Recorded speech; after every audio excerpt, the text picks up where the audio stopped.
Hi friends, I am Mr. Nagaraj, a communication trainer. Welcome to our channel Venkatagiri English.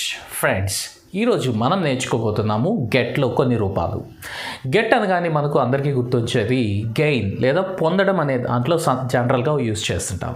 అయితే ఒక్కొక్క రూపంలో ఇది మారిపోతూ ఉంటుంది గెట్కి, ఓకేనా? సో జస్ట్ గెట్ అంటే మనం పొందడం, సాధించడం ఇలా యూజ్ చేస్తుంటాం.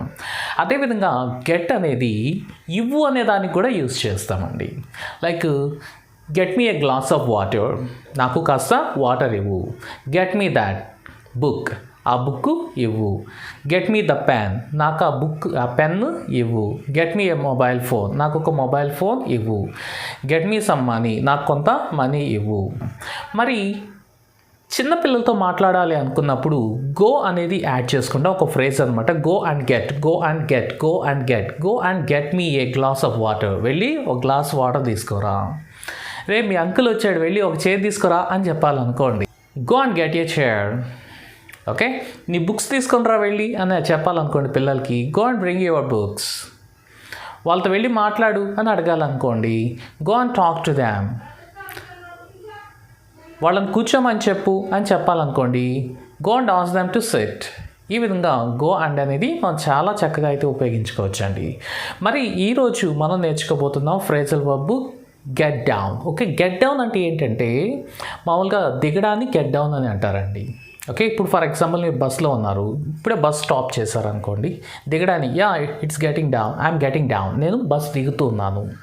I will call you after getting down the bus, నేను బస్ దిగిన తర్వాత కాల్ చేస్తాను. ఈ విధంగా మనకు గెట్ డౌన్ అనేది యూజ్ చేయొచ్చు.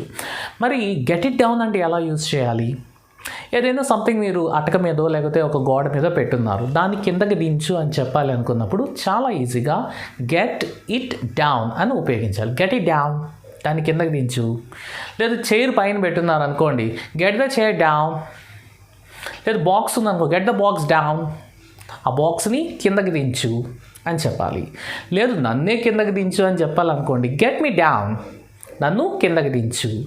లేదా ఒక బాబు పైన ఉన్నాడు, ఆ బాబుని కిందకి దించు అని చెప్పాలనుకోండి, గెట్ హిమ్ డౌన్. లేదా get the boy down, get him down. ఈ విధంగా మనం get him down, get down అనేది చాలా చక్కగా అయితే మనం ఇక్కడ ఉపయోగించుకోవచ్చండి. సో అదే కాకుండా నేను ఒక పని చేయాలి అని కాకుండా నేను వేరే వాళ్ళ దగ్గర ఒక పని చేయించాలి అనేటప్పుడు గెట్ని మనము హ్యావ్ టులో భాగంగా ఉపయోగించుకోవచ్చండి. Like I have to get my clothes stitched, నేను బట్టలు కుట్టించుకోవాలి. నేను హెయిర్ కటింగ్ చేయించుకోవాలి. I have to get my hair cut. Okay, నేను బట్టలు ఉతికించుకోవాలి. I have to get my clothes washed. ఈ విధంగా కూడా మనకు గెట్ అనేది చాలా చక్కగా అయితే ఉపయోగిస్తామండి. అర్థమైంది కదా ఫ్రెండ్స్? సో ఈ వీడియో నచ్చినట్లయితే లైక్ చేయండి, సబ్స్క్రైబ్ చేయండి, మీ ఫ్రెండ్స్ అండ్ ఫ్యామిలీ మెంబర్స్ అందరికీ కూడా షేర్ చేయండి. మరొక వండర్ఫుల్ వీడియోతో మళ్ళీ కలుసుకుందాం. బాయ్.